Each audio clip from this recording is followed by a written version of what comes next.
Así inicia Es Noticia en Profundidad. Qué placer acompañarles. Soy Tatiana Pérez, les saludo desde nuestra sede central en Caracas, en Venezuela. A partir de este momento, en la próxima hora, tenemos 3 temas que son noticia. Aquí están primero desplegados en titulares en Noticia Colombia. Masivas marchas en todo el país en apoyo a reformas centrales del presidente Petro, obstaculizadas por la oposición en el Congreso. ¿Qué significa esta expresión en las calles para un país acostumbrado a marchar, pero en contra del gobierno de turno? Analizamos la jornada. En Noticia Perú, la presidenta designada optó por no responder ante fiscales en la investigación que se le sigue por las masacres registradas durante las protestas en su contra. Su abogado dijo a la prensa que en este momento de la investigación no hay ni víctimas ni victimario. Pues recordemos que son más de 70 personas muertas por las balas de la fuerza pública. ¿Quién dio la orden? Una pregunta aún sin respuesta. En Noticia España, fracasa la primera votación de investidura del líder del Partido Popular, Alberto Núñez Feijóo. El próximo viernes habrá un nuevo intento por ser gobierno, pero todo indica que tampoco dan los números en el Parlamento. ¿Qué escenario se prevé en esta crisis política? Vamos a verlo, lo analizamos. En Noticia, que así comienza. Bienvenidos, bienvenidas.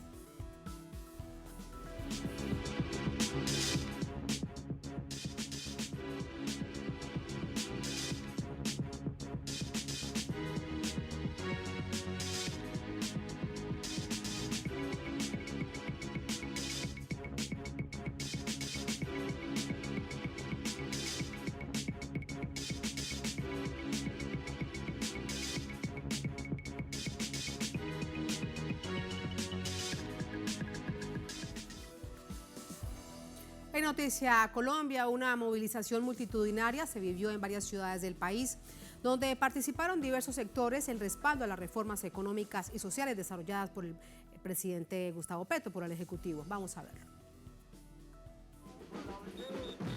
Varios sectores en diversas ciudades de Colombia salieron a las calles para respaldar los proyectos y reformas impulsadas por el gobierno nacional. La defensa del paquete de las cinco grandes reformas que el gobierno ha colocado a consideración del Congreso de la República y que son un mandato popular. La reforma laboral, la reforma pensional, la reforma a la salud, la reforma a la educación y la reforma agraria. Vamos con movilización de calle, vamos a romper la política de provocación que la derecha ha establecido en el Congreso de la República con el ausentismo parlamentario. Las comunidades étnicas que habían llegado días antes reafirmaron sus proclamas y exigencias para que cese el fuego en sus territorios. 86 muertos asesinados en el 2023, amenazados, desplazamientos, conflicto armado dentro de nuestros territorios, amenazas de todo tipo. Hay una crisis humanitaria, por eso hemos salido a marchar para exigir el respeto a la vida, a la población civil y a la posibilidad de la construcción de la paz. Aquí también hicieron presencia familiares y organizaciones de excombatientes que han sido asesinados tras la firma del acuerdo de paz firmado en el 2016. Marchamos por la vida de los y las firmantes del acuerdo de paz que han sido asesinados después de la firma del acuerdo en el 2016. Son casi 400 firmantes asesinados y por eso hoy funcionarios, firmantes y familiares nos juntamos para hacer un homenaje a la vida y para exigir que no se puede seguir asesinando a los firmantes porque la paz no podría ser sostenible si seguimos con esta situación.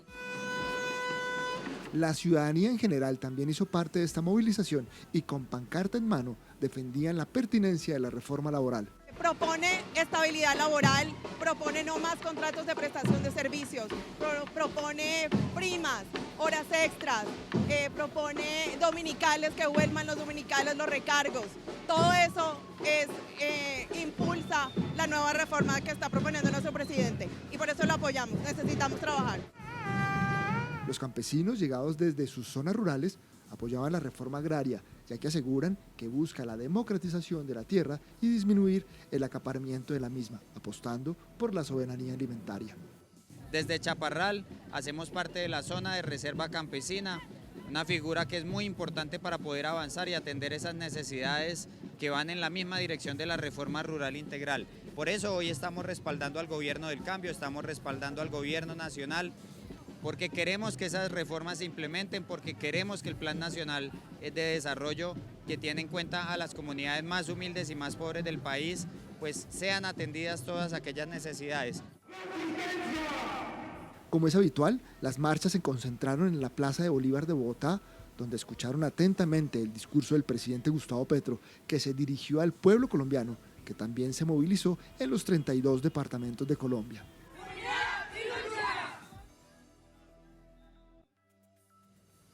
¿Cómo finalizó esta jornada? Vamos a preguntarle a quien veían ustedes en el informe de salida desde muy temprano para tomar el pulso a las calles en esta oportunidad en Bogotá, nuestro corresponsal allí en la capital, Hernán Tovar. Hola Hernán, adelante, buenas noches. ¿Cómo finaliza esta jornada? Repercusiones ya del discurso potente del presidente Petro.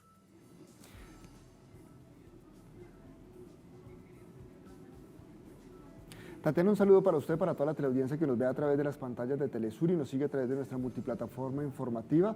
Efectivamente, pues según los reportes de la Secretaría de Gobierno de Bogotá, llegaron hasta la Plaza de Bolívar más de 17.000 personas que no solo vienen respaldando las iniciativas de este gobierno, una reforma social, económica de 180 grados, sino también respaldando los diálogos de paz y asegurando pues que en sus territorios, en el caso de las comunidades étnicas, pues se siguen presentando hechos violentos, hechos de crisis humanitaria, y en ese sentido aseguran que hay que hacer presencia del Estado en esos territorios. Sigue haciendo falta esa presencia del Estado porque históricamente ha estado ausente las entidades del Estado en algunos territorios. Aseguran que este punto es clave, que respaldan los diálogos de paz y los acuerdos a los que se han venido llegando, los ceses al fuego, pero que definitivamente le exigen y le solicitan a los grupos armados que cesen las hostilidades en los territorios de Colombia. Aquí hubo una gran movilización de diversos sectores, estaban los maestros, los trabajadores, los grupos étnicos, indígenas y grupos que pertenecen a las comunidades negras de Colombia, también muy azotados por el conflicto. También estuvieron las entidades que representan a los sindicatos en Colombia, así que hubo una gran variedad de personas que llegaron a la Plaza de Bolívar y hacia las 2, 3 de la tarde más o menos escucharon el discurso del presidente Gustavo Petro, que aseguró que un pueblo que respalda a su presidente pues no lo van a tumbar fácilmente, que igualmente impulsó un diálogo social, impulsó una concertación para llegar precisamente a los acuerdos y impulsar las reformas que se vienen tramitando en el Congreso y que algunos de esa parte del Congreso no han querido avanzar en su discusión. Pero, Tatiana, los invito a usted y a los televidentes a que miremos cuáles son esas principales reformas que ha venido proponiendo el gobierno y que se han quedado estancadas en el Congreso colombiano. Los invito a que veamos el siguiente informe.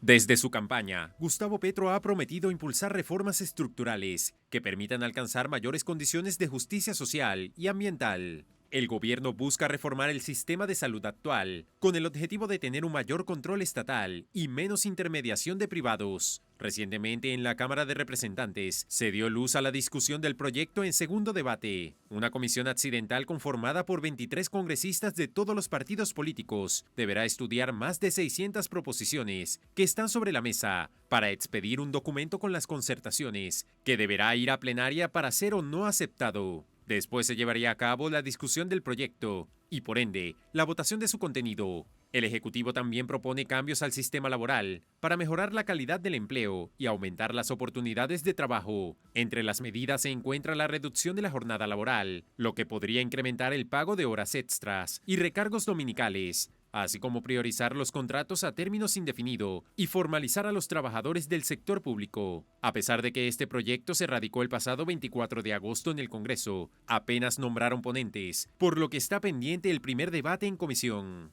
En cuanto al sistema de pensiones, Petro ha presentado una propuesta de reforma que busca garantizar una renta básica a quienes no alcanzaron a tener una pensión. La propuesta implicaría destinar una gran cantidad de los aportes de los trabajadores a la estatal administradora colombiana de pensiones. Este proyecto está listo para segundo debate en el Senado.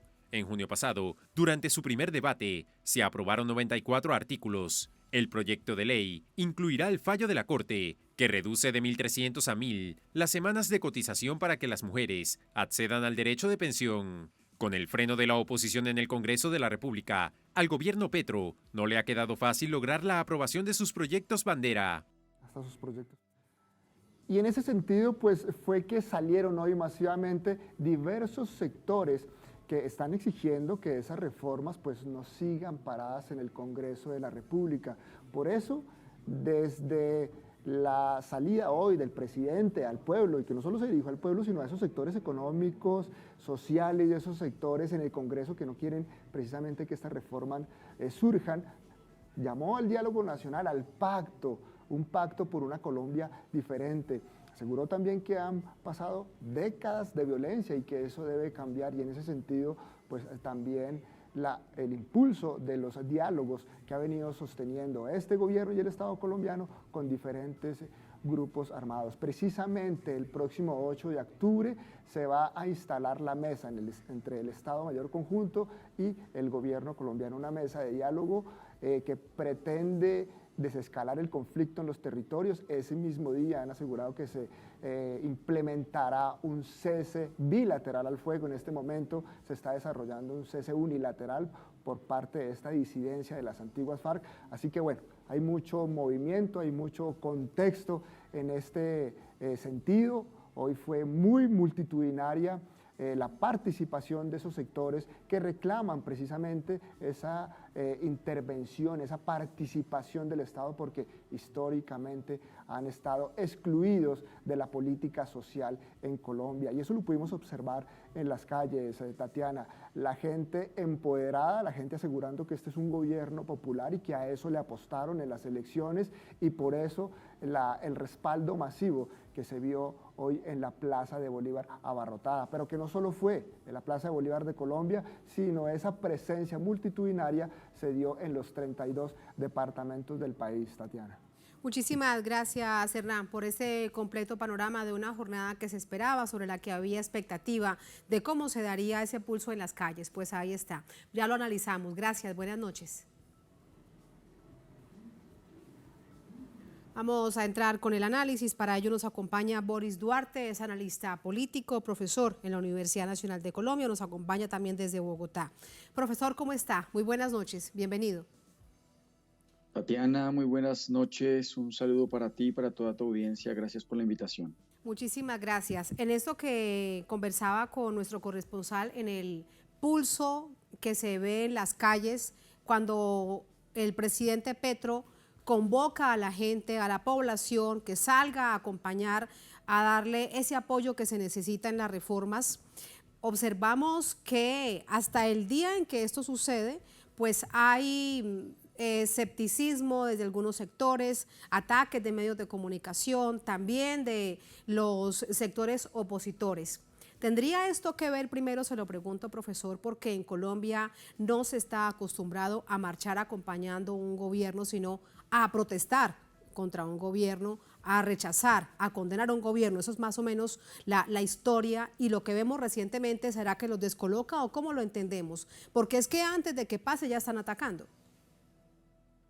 Sí, sin lugar a dudas, hacía muchísimos años no veíamos en Colombia a una ciudadanía acompañando a su gobierno. Estoy haciendo referencia al respaldo que en su momento le dieron los campesinos a el gobierno a finales de la década del 60 del siglo pasado.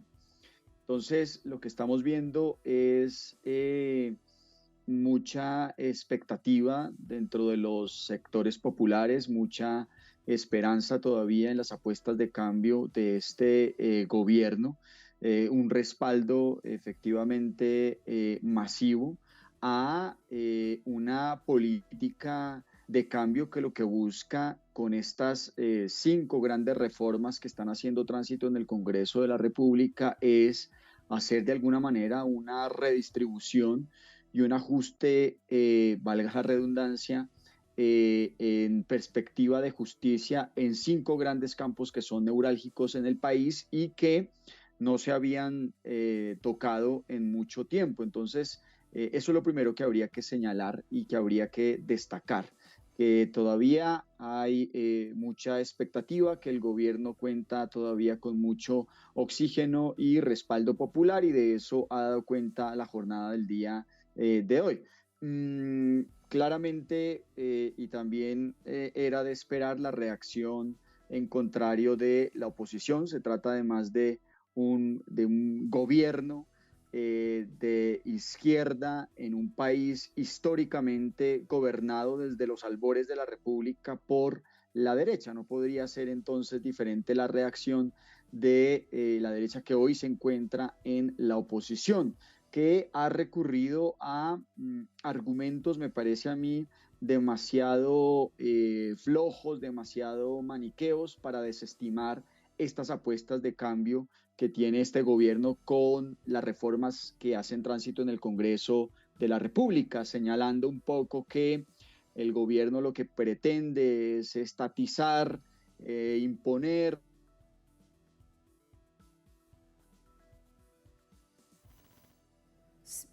Hemos perdido la comunicación con nuestro invitado, rápidamente lo vamos a restablecer. En tanto, recordemos parte del discurso del presidente Petro esta tarde, la jornada de hoy, en la Plaza de Bolívar, a todas las personas que se encontraban allí. Nuestra estrategia es movilización y verdad. Verdad y movilización. Toda la verdad que esté oculta debe aflorar, para que toda la sociedad colombiana entienda qué es su país, qué pasó en su historia reciente, qué ha sucedido en la Colombia, el país de la belleza. Verdad y movilización son la estrategia. ¿Para qué? Para poner a quienes siempre han dominado a Colombia, a quienes tienen el poder económico hoy, a dialogar con el pueblo. Verdad y movilización, además diálogo, presidente Petro decía esto. Profesor, de nuevo con usted, perdimos solamente la comunicación unos segundos, pero ahora le agrego este discurso del presidente Petro, que de alguna manera también le está diciendo a la oposición, si logra entender y leer lo que está pasando en las calles, deberían destrabar los procesos de reforma dentro del Congreso, ¿o será pedir mucho? Sí, por supuesto. Aquí lo que se está pidiendo es un diálogo racional, como debe ser. Decía yo antes que los argumentos de la oposición son argumentos demasiado débiles, demasiado flojos, que pretenden básicamente señalar que estas reformas estarían atentando contra la libertad de elección de los ciudadanos en el mercado. Y eso no solamente no es cierto, sino que es un discurso que no tiene sustento en la realidad. El mercado, por ejemplo, es el que ha manejado la salud en Colombia. Y lo que ha demostrado la desregulación de la salud en Colombia es que el 80% de las EPS han quebrado. Luego, entonces no es cierto que el sector privado tenga toda la capacidad para garantizar la prestación del servicio a todos los ciudadanos y ciudadanas colombianas. Entonces, es un llamado muy importante a la concertación. Esta política de cambio que representa el gobierno del presidente Petro es muy importante y efectivamente requiere de un pacto nacional para que se dé. Es muy importante que los distintos sectores políticos respalden, por ejemplo, hablando en materia de la reforma pensional, lo que quiere el gobierno, que es básicamente que los adultos mayores que no han logrado cotizar, por ejemplo, puedan aspirar a un ingreso mensual y dignificar un poco más su vida. Es importante respaldarla también la idea de quienes han cotizado pero no alcanzan las semanas de cotización puedan de alguna manera tener una jubilación, una renta vitalicia. Es importante que los contribuyentes al régimen pensional lleven estos recursos, por lo menos quienes ganan hasta 3 salarios mínimos, a Colpensiones, que es la entidad del Estado, y que tengan la libertad después de eso de cotizar en un fondo privado si quieren de alguna manera tener recursos adicionales o un beneficio adicional en pensión. Se trata en últimas de fortalecer un sistema insisto yo, que le dé posibilidades, que le dé garantías absolutamente a toda la población.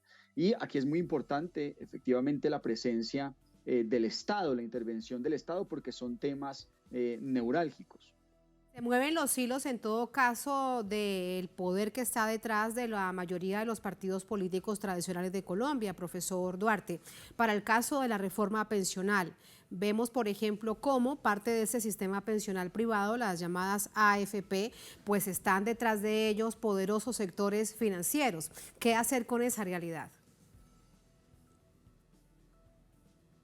Sí, es que la reforma lo que busca es precisamente garantizar no el negocio de estas aseguradoras privadas, sino garantizar el futuro de los colombianos, el futuro de los trabajadores que han pasado 15, 20, 25 años construyendo patria. Y por supuesto, pues eso genera malestar en algunos sectores que se han beneficiado históricamente de un patrimonio que es público. No es cierto, como se ha querido señalar, que estos recursos, al pasar de alguna manera a tener un poco más de control por parte del Estado, estarían siendo de alguna manera usurpados a los ciudadanos. Lo que se está aquí intentando es garantizar un recurso, un patrimonio público, y dejar de financiar con recursos públicos el interés privado. Eso, pues lógicamente, genera muchísima molestia.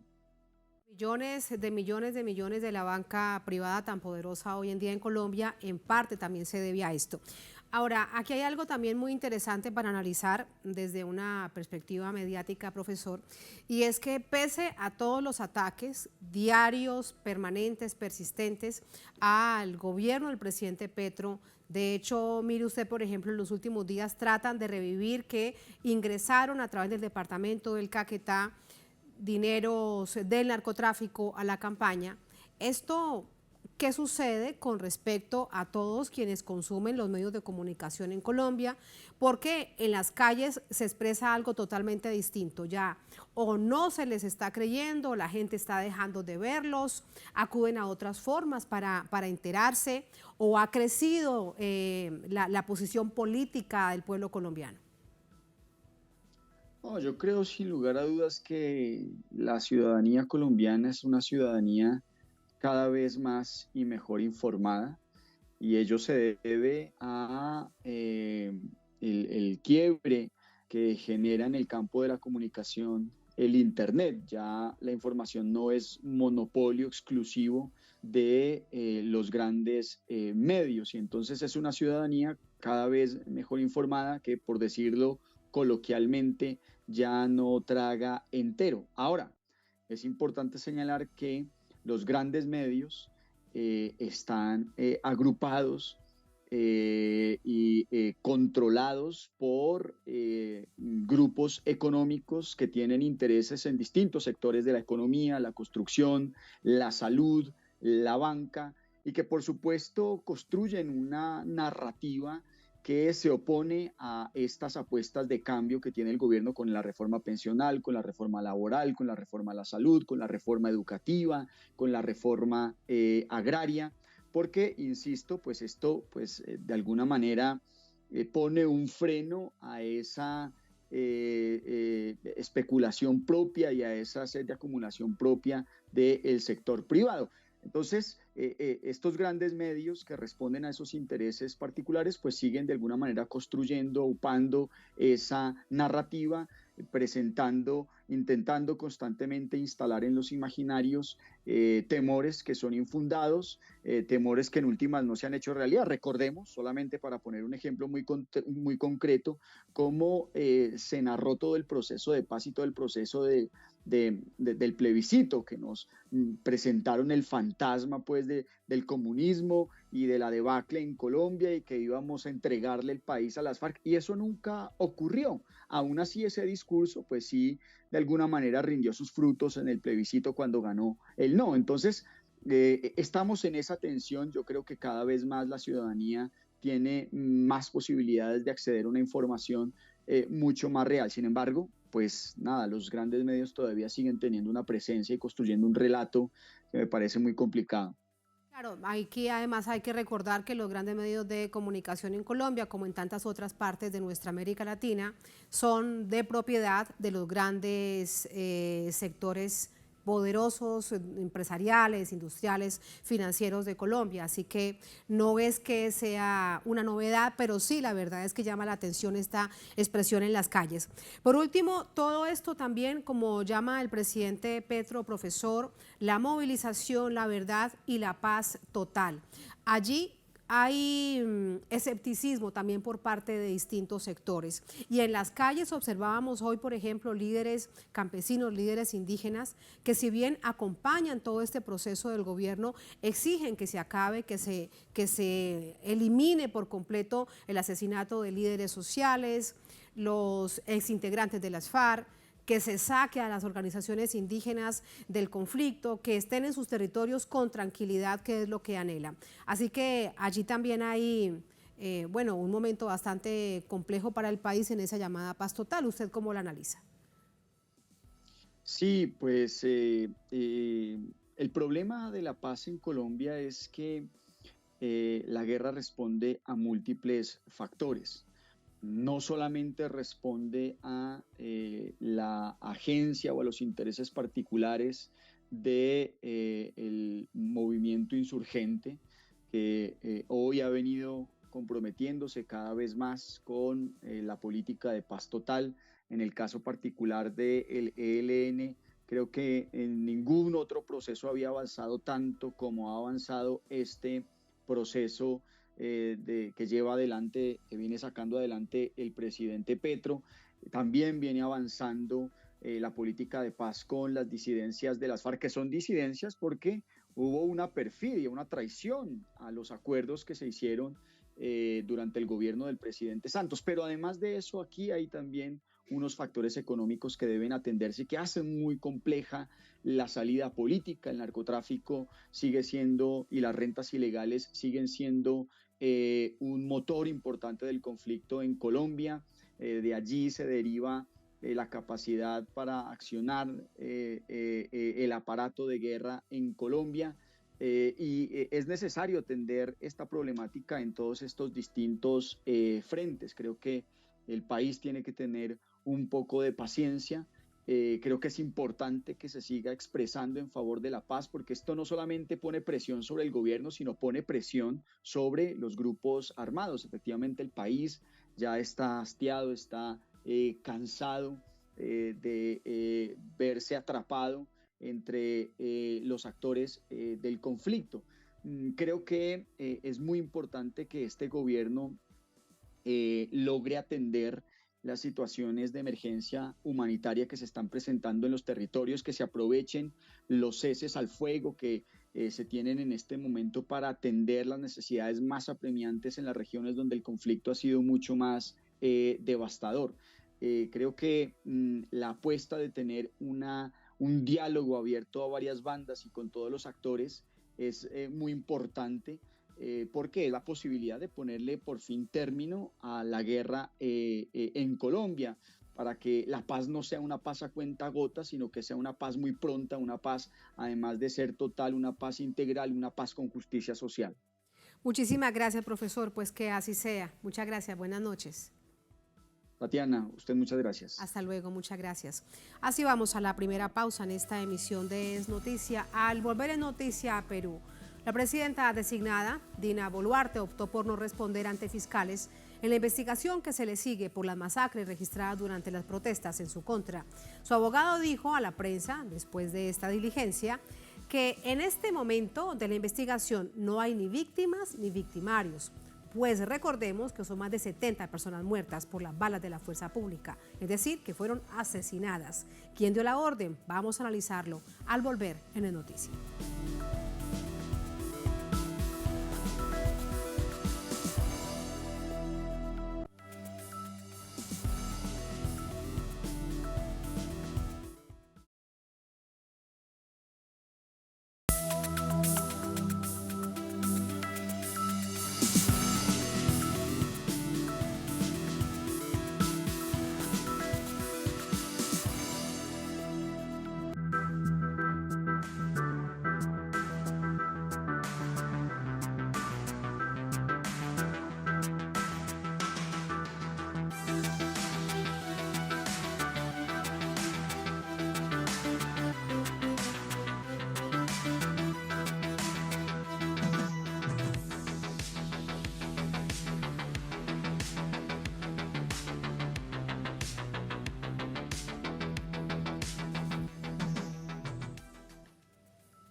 En Noticia Perú, este miércoles la presidenta designada Dina Boluarte hizo silencio ante la Fiscalía tras un nuevo llamado a responder por crímenes cometidos por fuerzas del Estado, por la fuerza pública entre ejército y policía contra manifestantes en su contra entre enero y diciembre pasado. Vamos a verlo.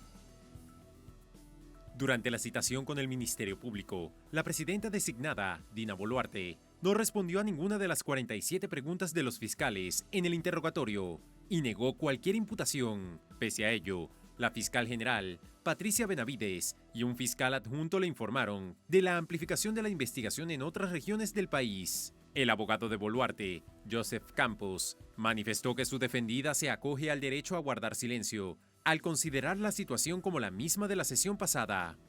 De la convocatoria del Ministerio Público hemos asistido y hemos declarado, y luego hemos dicho ya no vamos a declarar. Según el abogado, la investigación debería cerrarse por respeto a las víctimas. Yo deseo que este tema acabe de una vez por respeto a las víctimas. Todos necesitamos una investigación objetiva en las circunstancias como lo define la ley, la Constitución y los propios hechos. Entonces, en ese escenario no tiene nada que ver la presidenta de la República.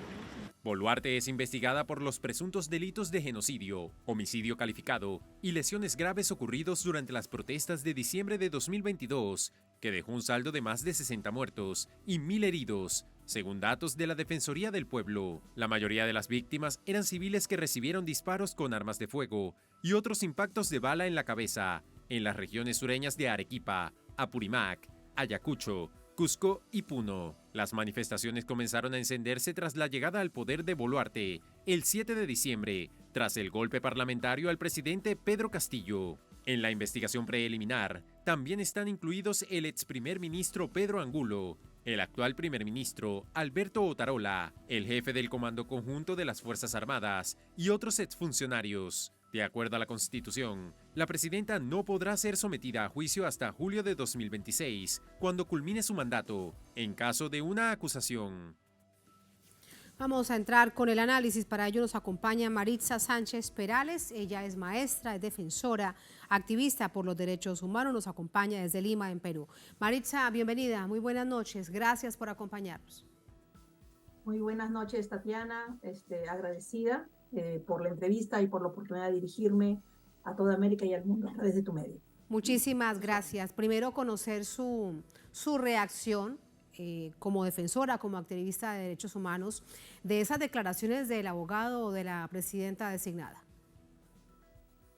Bueno, imagínate, yo como maestra voy a empezar quizá con una frase un poco inusual.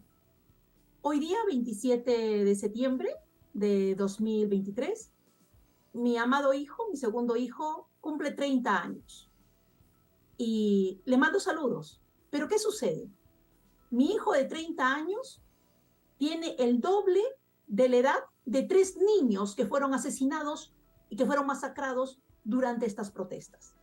No participando en la protesta, la mayoría de la población a la que le han disparado, debido a que les han disparado por la espalda, les han disparado teniendo las manos puestas en algún herido, han disparado a uno de los niños, también de 17 años, llevándole agua a uno de los heridos, han disparado a niños de 16 años, han disparado a niños de 17, 18, hasta tenemos nosotros 16 niños menores de 20 años. Tenemos nosotros cerca de 25 menores de 21 y tenemos 8 de 22. O sea, yo lo que quisiera que por favor ustedes comprendieran que más allá de un número, estamos hablando de los amados hijos de alguien. Tatiana, yo no sé si tú eres mamita, si tú eres mamá, pero todos los asesinados han tenido a la madre o a la abuela vivas.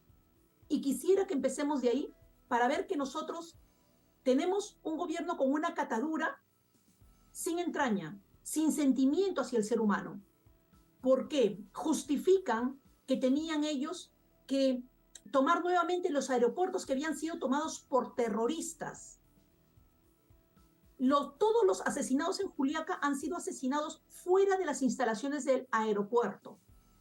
Llegó una situación en la que, por supuesto, que es necesario proteger los bienes estratégicos como son las plantas de agua, las plantas de electricidad, los aeropuertos, por supuesto que se tienen que defender.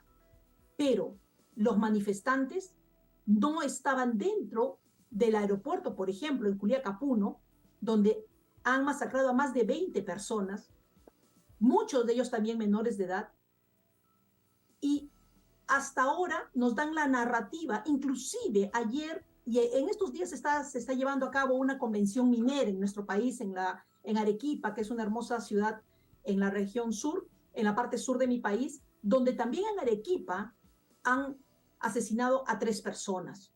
Una de ellas, una madre de familia, a la cual le llega un balazo desde la comisaría. Entonces, nosotros cuando acudimos a pedir algún tipo de declaración o a recoger declaraciones que las personas que están a cargo del gobierno en este momento dan historias tan irreales como que los manifestantes se masacraron o se mataron entre ellos, o que fallecieron por aplastamiento, o que le habían dicho a la presidenta, alguien de manera irresponsable lo dice, porque dice que extraoficialmente le han dicho que los ponchos rojos de Bolivia habían estado aprovisionando de armas de fuego a los pobladores del sur, y que inclusive habían entrado unas armas dundún, cuando, bueno, las dundún son unos proyectiles, ¿no?, que te destrozan, ¿no?, al ingresar a tu cuerpo. Sin embargo, se atrevía a decir ese tipo de cosas que jamás han sido probadas. Y no solo eso, lo siguen repitiendo. Nosotros entre los fallecidos tenemos, sí, 6 jóvenes soldados que fallecen ahogados en el río Ilave, y tenemos un policía que es muerto por otro policía en retiro, al parecer con algún objeto contundente en la cabeza, y que luego ese vehículo con el policía adentro ha sido prendido fuego. No significa que el policía haya muerto quemado vivo. Sin embargo, nosotros tenemos al primer ministro repitiendo en cada evento al que va la misma narrativa de odio, donde nosotros nos polarizamos cuando muchos hemos salido a protestar pidiendo justicia. Ahora mismo se están dando unas normas en mi país en las cuales el alcalde de Lima Lima, bueno, es la tercera parte de la población, está congregada en Lima, está promoviendo una ley donde se declara que existe el terrorismo urbano, metiendo dentro de esos delitos los disturbios. Yo te pongo un ejemplo, Tatiana. Yo soy una maestra que jamás en su vida ha cometido un acto violento. Sin embargo, yo he sido procesada por disturbios. Así, arbitrariamente. Imagínate que por llevar alimentos, como esa vez que llevé alimentos y me procesan por disturbios, me vuelven a procesar por ese mismo delito. Yo quedaré como terrorista urbana para mis siguientes generaciones, en un país donde nos polarizamos, donde somos muy racistas, donde nos excluimos unos a otros, hasta porque somos de un barrio diferente. Eso es muy peligroso. Es y extremadamente... eso es lo que estamos viviendo en mi país actualmente, entre otras cosas. Entre otras cosas, ese ejemplo que dices me recuerda también que podrían entonces ser judicializados y considerados terroristas los médicos que de manera voluntaria o las personas encargadas de defensa civil van a ayudar a alguien, como observamos, por ejemplo, también en Lima, un médico que fue asesinado porque auxilió a una persona, a un manifestante que le había lanzado gas lacrimógeno. Todo esto es extremadamente grave y lo que estamos viendo entonces, Maritza, es la revictimización, porque el abogado de Dina Boluarte dice que en este momento de la investigación no hay ni víctimas ni victimarios. ¿En qué país vive y a quién le cree eso? ¿Quién le cree eso? Pero además, ¿a quién le envía ese mensaje? Porque parece directamente unas palabras que van para un Congreso totalmente deslegitimado. Más del 90% de la población quiere que se cierre el Congreso, pero prácticamente es un Congreso que bien sabemos que está de espaldas al pueblo.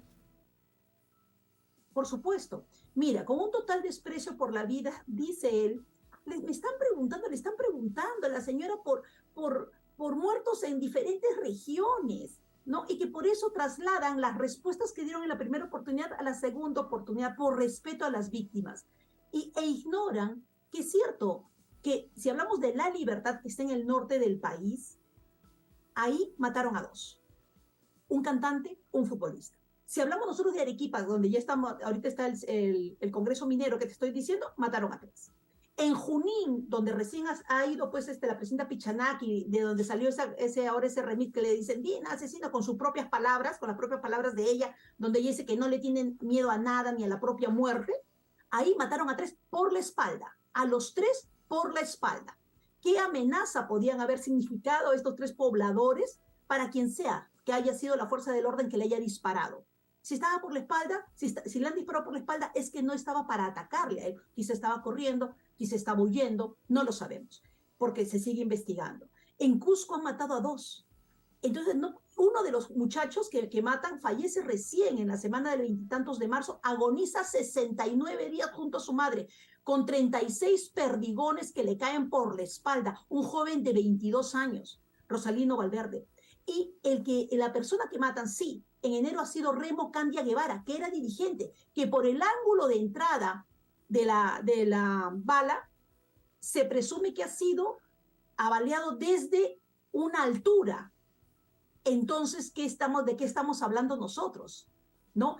Esas investigaciones nosotros no las podemos dar a conocer, las conocemos en prensa alternativa. Ahora yo el video de esta entrevista, yo te rogaría que me lo envíen para yo poder también difundirlo. ¿Por qué? Porque la prensa comercial no lo pasa. Para ellos, las decenas de hermanos nuestros fallecidos, de hermanos de ustedes también, porque era un ciudadano latinoamericano, las centenas de ciudadanos heridos no existen. De ellos no se habla.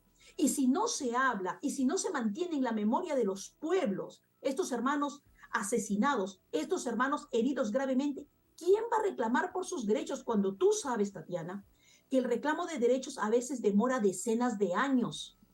¿Y quién va a conservar la memoria de esto? Entonces nosotros no podemos dar pie a que sigan hablando de esa manera con desprecio de la vida. Ayer nomás el primer ministro le ha ofrecido a los mineros que con la misma mano dura que se han contenido las manifestaciones violentas, cuando ni siquiera han llegado a determinarse el número de manifestaciones donde ha habido algún tipo de violencia, que no llegan ni a 70, que han detenido ellos 500 manifestaciones violentas y que sin embargo van a volver con esa misma mano dura sin titubeos a hacerlo. ¿Qué nos está diciendo la población?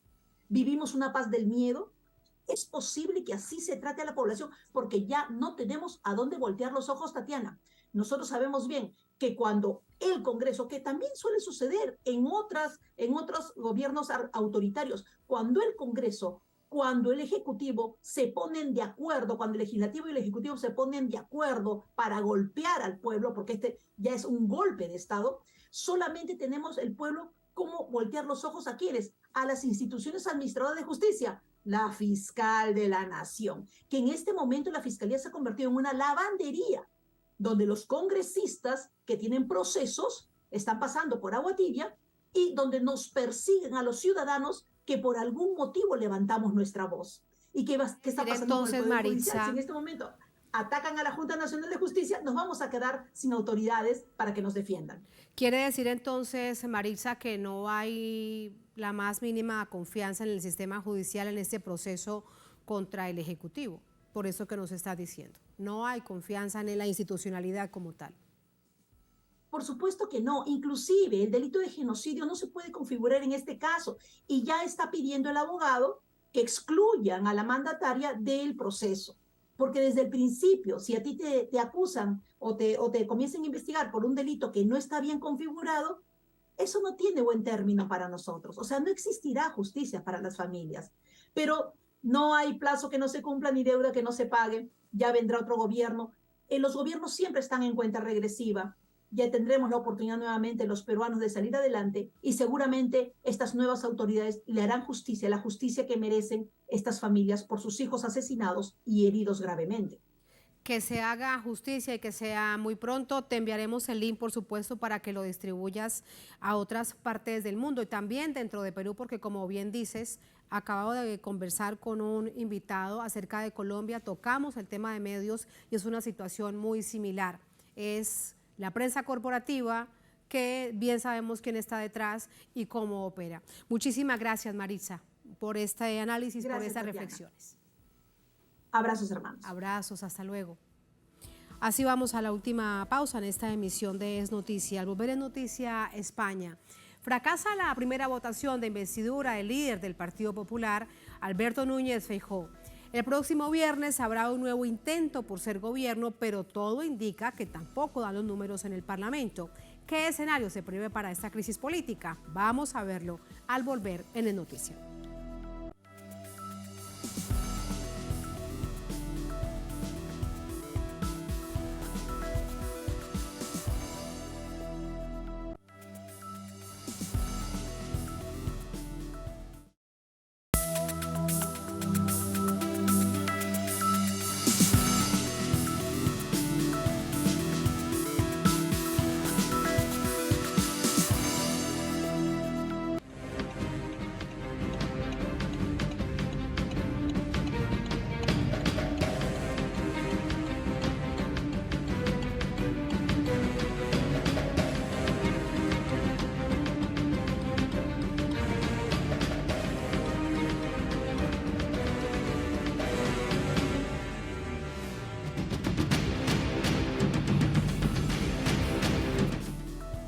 En Noticia España, la mayoría absoluta del Congreso rechazó la investidura del líder del Partido Popular, Alberto Núñez Feijóo. A la espera de un segundo turno, sectores políticos aseguran que este líder conservador no alcanzará los votos necesarios. Vamos a verlo. Pese a ganar las elecciones legislativas en julio, el líder del Partido Popular, Alberto Núñez Feijóo, fracasó este miércoles en el Congreso al no obtener los votos necesarios para ser investido como presidente del país. Votos emitidos, 350. Votos a favor del candidato, 172. Votos en contra del candidato, 178. Abstenciones, 0. Señorías, no habiendo alcanzado el candidato propuesto la mayoría absoluta, procede someter la misma propuesta a nueva votación 48 horas después de la anterior. Aunque el líder de extrema derecha contó con el apoyo de Vox, Coalición Canaria y Unión del Pueblo Navarro, partidos políticos como el Partido Socialista Obrero Español, Sumar y Esquerra Republicana de Cataluña sumaron la mayoría de votos en contra. Durante la sesión de investidura que inició la víspera, Feijóo presentó su plan de gobierno e hizo fuertes críticas a la gestión del presidente en funciones, Pedro Sánchez, que generaron revuelo dentro del Parlamento. Lo habrían hecho porque lo que el independentismo plantea, además de ser una aberración jurídica y moral, de eso no hay duda, sobre todo es un ataque directo a los valores democráticos esenciales de nuestro país. Mientras Feijóo espera un segundo turno ante el Congreso este viernes, la portavoz del PSOE, Eva Granados Galiano, aseguró que no alcanzará los votos. Esto ocurrió poco después de reunirse con el grupo de socialistas y demócratas del Parlamento Europeo en las salas del Senado para fortalecer lazos y hacer frente a la ofensiva de la extrema derecha. Coincide esta visita con la investidura fake del señor Feijóo. Entró sin los votos necesarios en el Congreso de los Diputados y hoy se ha constatado su fracaso, que se va a volver a constatar el próximo viernes. El señor Feijóo y la derecha en nuestro país está abrazada a la extrema derecha y con la crispación y rompiendo puentes entre españoles no se gobierna España. Yolanda Díaz, líder de la coalición izquierdista Sumar, también reaccionó a los hechos. Aseguró que no sorprendió el resultado y que es momento de trabajar por un gobierno progresista que avance en la senda de la política útil para mejorar la calidad de vida de los ciudadanos. Para el Ejecutivo Nacional, esto significa una oportunidad de ganar la confianza del Parlamento, mientras intenta cerrar acuerdos con las formaciones independentistas catalanas dentro del Congreso. En caso de fracasar la investidura de Feijóo, la Constitución española contempla convocar a nuevas elecciones legislativas pasados los 2 meses para procurar un nuevo candidato a la presidencia. Esto fue lo que sucedió durante esta jornada. Veremos lo que pasa el próximo viernes, que ya no necesitarían el Partido Popular mayoría absoluta, sino una mayoría menor. Sin embargo, hoy los medios han dicho que Feijóo perdió, pero que ganó. Vamos a ver esto qué significa. De esto y más conversamos con Jorge Creines, periodista, analista de política internacional, director del portal Pulso de los Pueblos, nos acompaña desde Buenos Aires, en Argentina. Jorge, qué gusto saludarte, ¿cómo estás? Buenas noches. Hola, también es gusto mío. ¿Cómo estás, Tatiana? La audiencia de Telesur. Muchas gracias. ¿A qué harían referencia a los medios de comunicación españoles durante esta jornada que después de la votación dicen que evidentemente lo que se sabía, que Núñez Feijóo perdió, pero que de alguna manera ganó liderazgo en el Partido Popular? ¿Qué crees? Bueno, es posible que haya ganado liderazgo en la derecha, o como dice el informe, en la derecha extrema, que está proliferando. Más que creciendo, está derechizándose aún más. Pero bueno, este fracaso abre la posibilidad de que se produzca una victoria en una próxima votación de un gobierno progresista encabezado por Pedro Sánchez y Sumar, que es la nueva coalición que incluye Izquierda Unida y otros sectores, dependiendo siempre de la negociación que estos sectores puedan realizar con los independentistas catalanes, que darían su voto a cambio de ciertas concesiones a favor de mayor autonomía y, si fuera posible, de lo que reclaman ellos, que es la independencia. Pero esto entonces los pondría en contra de otros sectores políticos. Son 3 posibilidades de llamado a la investidura. Parece que ninguno, ni siquiera en el último, podría darse. ¿Qué escenario entonces se prevé en el país? Bueno, evidentemente el electorado, en medio de una crisis económico-social y también política, no ha dado una mayoría determinante a ningún partido, a ninguna coalición, por lo cual es posible que deban realizarse nuevas elecciones. Me parece que la cuestión pasa por la posibilidad de que los independentistas catalanes logren algunas concesiones por parte de Madrid y que se pueda constituir un gobierno de lo que en España denominan progresistas de izquierda, que en realidad son los sectores socialdemócratas del Partido Socialista Obrero Español, más los sectores de izquierda de Sumar, que con Unidos Podemos y con Izquierda Unida y otros sectores pueden constituir el gobierno. Pero bueno, eso estará por verse, para ver si la crisis que vive España se resuelve desde el punto de vista político, estableciendo un nuevo gobierno, o se profundiza. Claro, en todo caso, con el tema de los independentistas catalanes, lo que han dicho con toda claridad es que no será un cheque en blanco, y sin duda también entra el proceso y ponen sobre la mesa, sobre el tapete, los presos políticos del anterior referendo. Bien recuerdes que varios de ellos, unos están presos y otros están en el exilio, así que eso no será una carta en blanco, y lo que hemos visto en estos años con el Partido Socialista Obrero de España es que tampoco han abierto un camino para que esto se resuelva. Efectivamente, y sería justo que esos presos y exiliados lograran unos su libertad y los otros regresar al territorio español y catalán. Evidentemente la política lleva a que esto esté planteado a la orden del día en las negociaciones que se están realizando a todo ritmo allí en el Estado español, y particularmente con los catalanes, también con otros sectores independentistas o soberanistas de otras regiones autónomas de España. Así que, bueno, y allí también se nota la figura de Yolanda Díaz como una figura que crece, que se destaca cada vez más de su importancia y puede ser un factor importante en estas negociaciones, más aún que lo que pueda realizar el Partido Socialista de Pedro Sánchez.